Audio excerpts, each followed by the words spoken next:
video, and this would be a coding video. Yes, a coding video. As the name of my channel suggests, that we'll do both gaming and coding. So I've already uploaded a gameplay video. If you haven't seen it, please do see it. The link is in the description. So this is a coding video, and I'll tell you more about it later. So the thing that I wanted to say is that I would really appreciate if you subscribe my channel and like and share this video. So thank you. Now let me get back to what I was saying. So we'll be programming on one of the most popular, powerful, easy to learn programming language called Python. The website on which you are seeing this video, that is YouTube, is also mostly made of Python. Now you know what it is. So, as the name of this video suggests, that we'll be making a basic quiz on this. Yes, we'll be making a basic quiz on Python. That would be really interesting, and you can add questions on your choice. You will be needing to know the basics of Python. If you don't know, let me tell you a bit of it. The things that we need for this.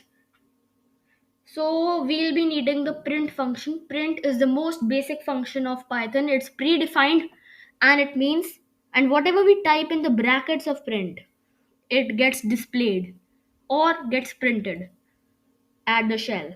Shell is the place on which I'm currently in. We'll start with, first I'll tell you the basic function print. Let me tell you how it works. So to implement it, first we have to type print all in small, and it will turn purple if you are using the Python app. You can use other Python interpreters such as Visual Studio Code and other interpreter websites, but I am using the official Python app.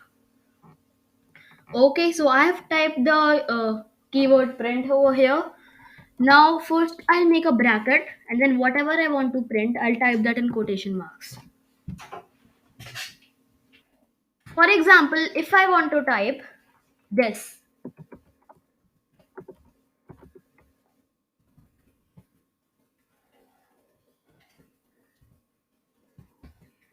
so I have typed these words inside the quotation marks, and let's see what will happen. The Python will tell you to subscribe. That's exactly you can do, and I would be really grateful for that. Let's type in another thing.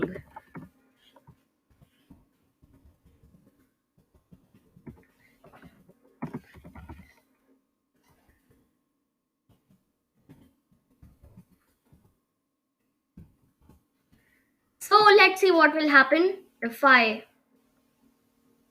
this command is executed. Python tells you to like and share this video, and you can do that also. I would again be really grateful, and I would appreciate it a lot. Since I'm new, I would really want your support. It would motivate me a lot. So you must know what how print works. The second thing is a very important concept in Python, and this thing is used in almost all of the Python programs. This thing is called variable. Most of you must know what's a variable, the meaning of the variable. The same the same variable is used in Python. Variables are storehouses. Whatever data is inside them can be later extracted for them and can be used further in the program. So to create a variable, we only need to type in the name of it. So let's do it. For example, I'll create a variable called name. So the name of this variable is name itself. Okay. Now when I have typed equal to in front of it, the equal sign in front of it, the variable is created. Now here we can type anything. For example, if I type my name is Jahan. Now I have done it in quotation marks since this is actually a sentence and we can implement it later.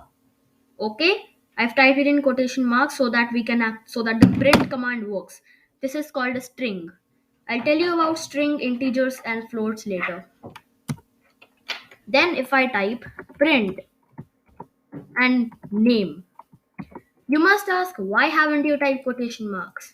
This is because if I type name inside quotation marks, like this, then it would print name. Okay, I want to type the data, I want to print the data inside the variable called name. That's why I did not put quotation marks there.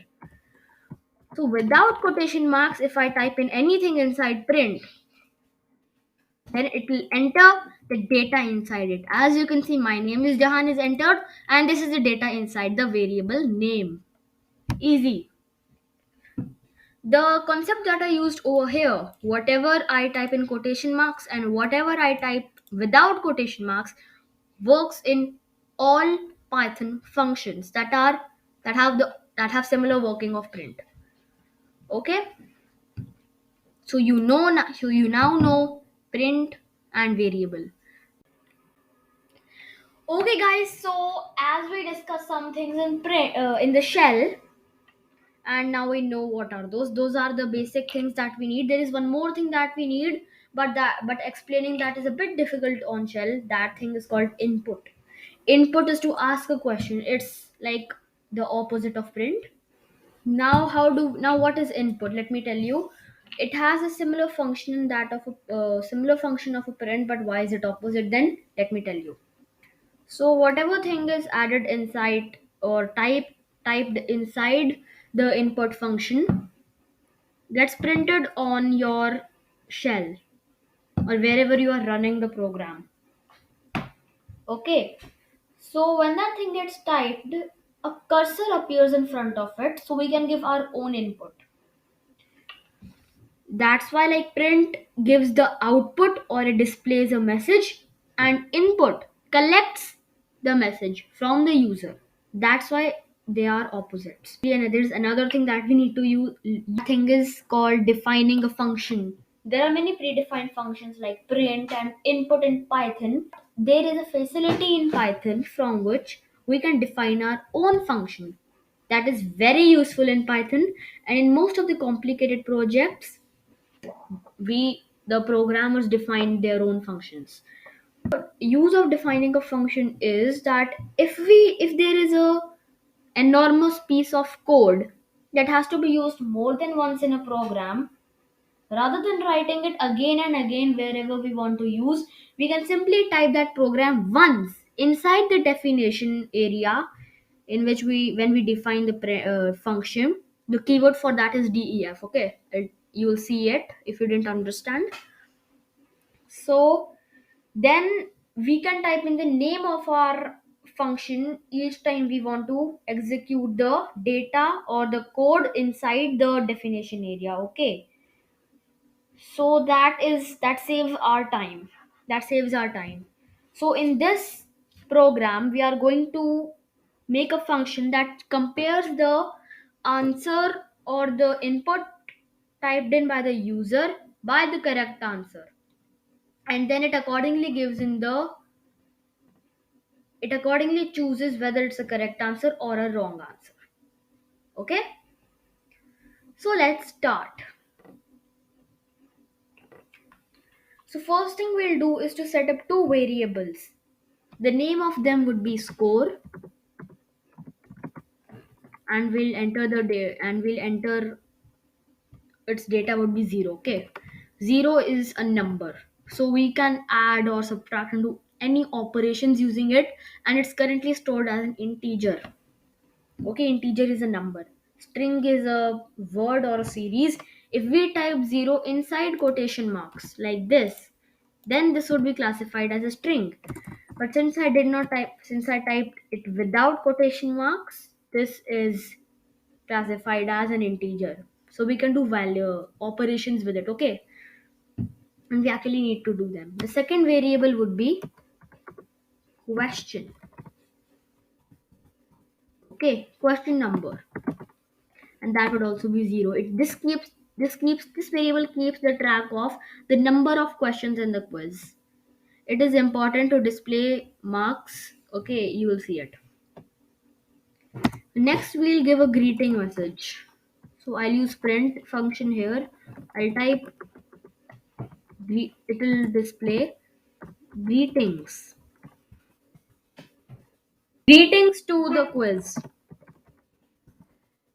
Then I'll type the title. In this case, it would be space. Okay.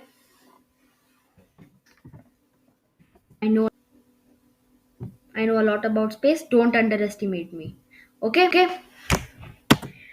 Then finally, we are going to create a function. As I said, the keyword for it is def. So we'll type def. Def is short for define in Python. Okay. Keep that in mind. Next thing is the name of our function that would come in blue over here. So we'll type in check answer.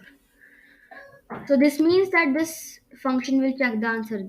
We can type in any name here, any name. But since it's easy to understand that this function checks the answer, that's why I type in check answer. Then we'll type in the parameters.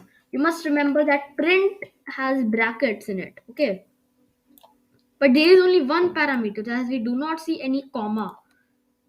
Some functions have more than one parameter. Okay, then we type in comma right here and type in anything else. But here we don't. In print, there are no other parameters. There are many parameters in print actually, and they will use them in this program, but they are not the same kind as it would be in our function that we are going to create. First parameter would be attempt. Attempt would be stored as a variable, and whatever we type over here, like when we call the program, whatever we type in the first space will be stored in attempt. Second parameter would be answer, the actual answer. So whatever we type in the second space or after comma would be stored inside the variable answer. Then we close the quotation marks, type in colon. This will automatically add intent here. If there is no intent, Python will show you a error message, syntax error. Okay, so you must keep that in mind. Now I want to tell you something about variables. There are two types of variables: a local variable and a global variable. Local variable is that the variable can only be accessed in a particular space in which it's located. So the score and the question, these two variables are located in the main program. DEF is not a main program. Since this is located in the main program, it can only be accessed by the main program. But we want it to be accessed by the definition also. Okay, I mean, we need it. We need to create changes in it using the function that we're creating. To do that, we need to declare this variable global. Now, currently it's local. If we do it global, it would be accessible by the whole program.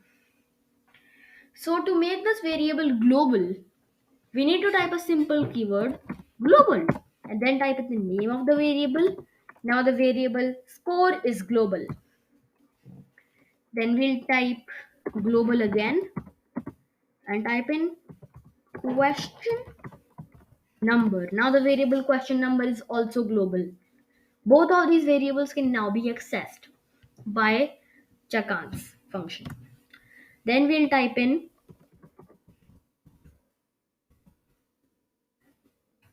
then the variable question number, we need to add 1 to it. So that each time the function checkAns is called or its name is written in the main program, the question number increases. Okay, like the data in question number that is currently 0, 1 gets added to it. To do that, we simply need to add a plus, then equal to, and then 1. Then it will add 1 to question number each time this function is called.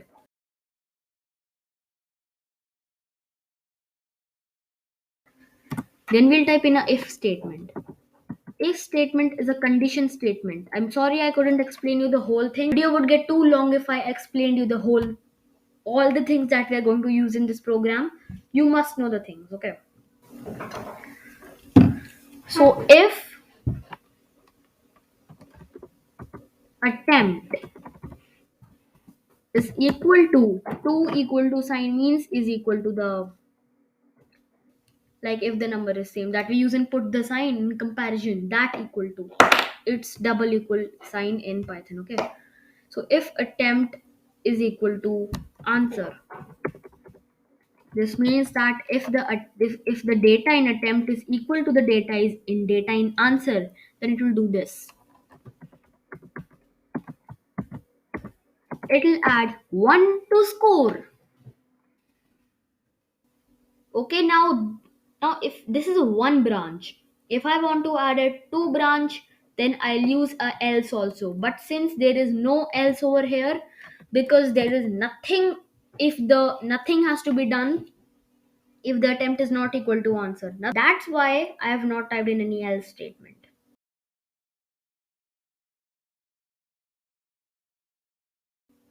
Now it depends your how you want to conduct, or you how you want to deal with this quiz. If you want the user it instantly knows that he has typed in the correct answer, then you will also type print correct answer over here, like this. Sorry, what am I doing? Print correct answer. You can do this, but since I don't want to do this, I'll just remove this code. And then in else, you can type in print wrong answer. Okay, so our function is created. Then we'll come to the main part of the code, and that is to type the questions. That's all. Typing the questions is easy. All you need to do is to create a variable called question1, then type in the keyword input. As I told you, input asks a question. In input, I'll type what is the biggest planet.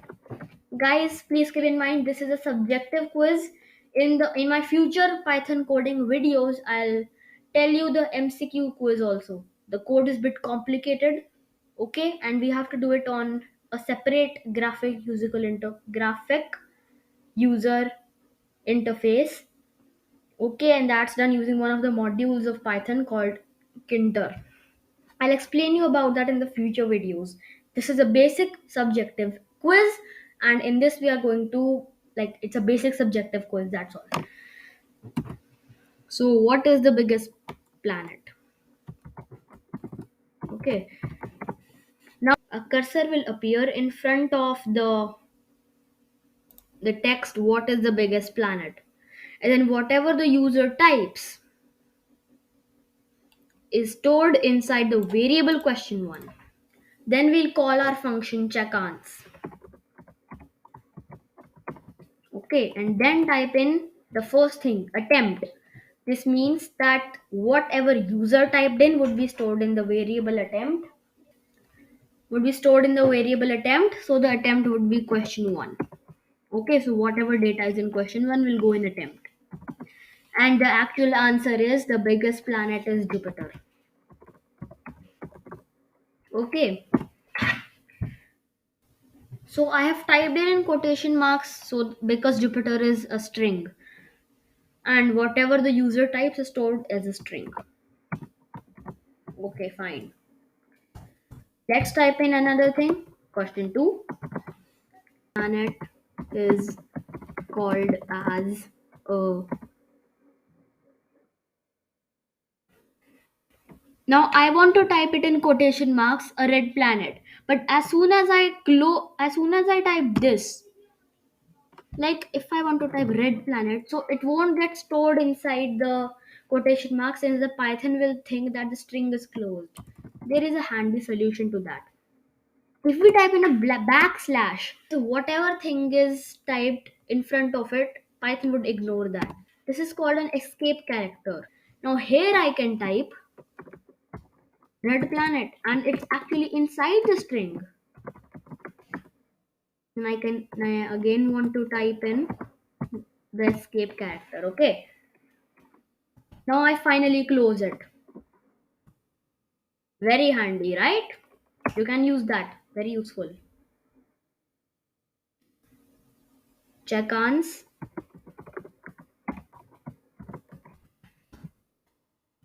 Here I'll type Q3 and the answer to this is Mars. So for now we'll only take three questions since I don't want to make this video too long and boring, because the same thing you need to do, just increase the question number. The name of the variable is your choice. I've just did it so that it's easy for your understanding and a reader's understanding. Okay. So just type in the same pattern. The same pattern will work for each and everything. Now I have got a hack here. Now if a user type capital JUPITER, and this is small JUPITER, right? Over here I'm saying. Then so it's not equal to answer. The attempt would not be equal to answer, since attempt would have capital J, answer would have small j. So Python will consider it wrong and it won't add 1 to score. Handy trick to that. Since I have typed in each answer in lowercase, I want that anything that the user types also gets converted into lowercase. To do that, I simply need to type attempt, already is written, dot lower. This will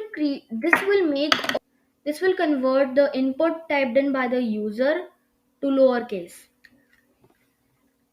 Okay, so this can be useful for you. It's actually a hack. Now let's come here with our final thing. Okay, the final thing, whatever you want to display the message after the quiz. Okay, here we'll type thank you.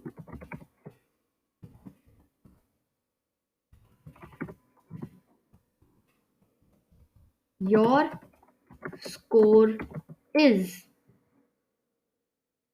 Then I'll close the quotation marks, then type in comma and type STR score. Okay, and then it will make a comma again and type slash, then again a comma. What has this come? Wait. Yeah, again a comma and then STR question number, and then close it for print. Now what will this do is that first it will print your score is, then it will print score, whatever what the data in score variable is. Okay, then slash, it will print slash, then the data in question number variable. Okay, so that will show you your score.